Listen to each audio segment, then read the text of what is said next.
Qu'est-ce qu'il a en tête en ce moment, lui qui s'est éloigné de toi et qui aujourd'hui a pris ses distances? Alors clairement, ce qu'on te dit, c'est qu'il est en train, l'univers est en train de lui présenter des difficultés, des épreuves qu'il traverse dans sa vie personnelle. Il s'est éloigné de toi parce que il se sentait plus à l'aise dans votre relation. En tout cas, il avait ce besoin de s'éloigner parce qu'il n'était pas prêt à vivre cet amour. Et il te tenait un petit peu responsable des difficultés qui se présentaient à lui. Sauf qu'aujourd'hui, étant loin de toi, bah là, les difficultés commencent à s'accumuler pour lui. En fait, tout, tout ce qu'il entreprend dans sa vie, que ce soit professionnel, personnel, avec ses enfants, est bloqué. À chaque fois, il rencontre un obstacle, il ne parvient pas à dépasser ça. Alors, il est dans une énergie aujourd'hui de sacrifice. On te dit bien qu'au niveau personnel, il a l'impression d'avoir du mauvais œil, des formes de pensée. Il va chercher une excuse qui sera indépendamment de sa propre responsabilité dans un premier temps. Et ce qu'on te dit, c'est que dans cette période de sacrifice où il doit vivre difficilement cette période, on sent qu'il est en pleine souffrance et qu'aujourd'hui, plus que jamais, il a à cœur d'évoluer et on sent, tu vois, qu'il est en train de prendre une ascension.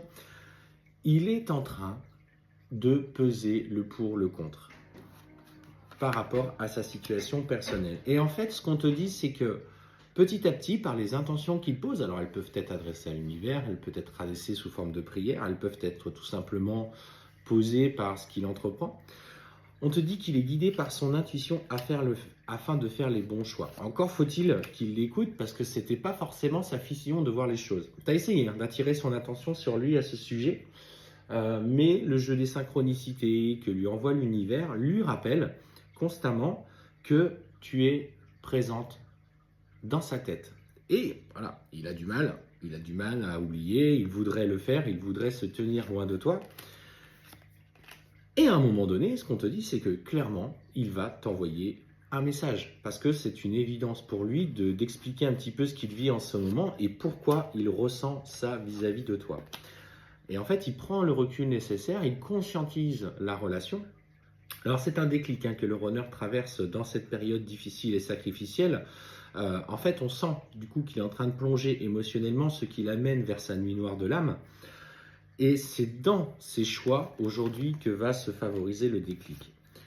Et quand il va libérer toutes ses énergies en acceptant votre relation, tu vois, on te dit qu'il prend conscience petit à petit de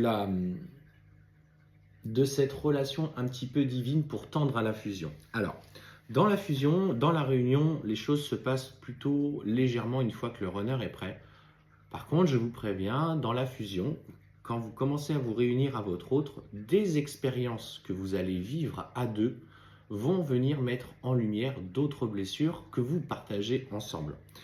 Et c'est dans ces épreuves que vous partagerez ensemble que vous allez devoir trouver le juste alignement avec l'un et l'autre. N'oubliez pas, c'est pas parce que vous vous réunissez à votre hôte qu'on est après dans une relation classique. C'est pas parce que dans une relation quotidienne harmonieuse, on va fusionner. Attention, c'est dans les épreuves qui vont être traversées, on va devoir s'aligner, on va devoir aller chercher en l'autre cette part de nous que nous avons déjà mais que nous avons tue. Et c'est dans ces épreuves-là que vous allez devoir chercher la fusion. Mais ce qu'on te dit clairement, c'est qu'il va, en tout cas, vouloir engager la relation avec toi. Donc, les choses sont en train de bouger, les énergies sont en train de te dire aujourd'hui que la réunion arrive. Il va, dans un premier temps, faire des compromis. Il est en train de se traverser sa nuit noire de l'âme. Les choses bougent.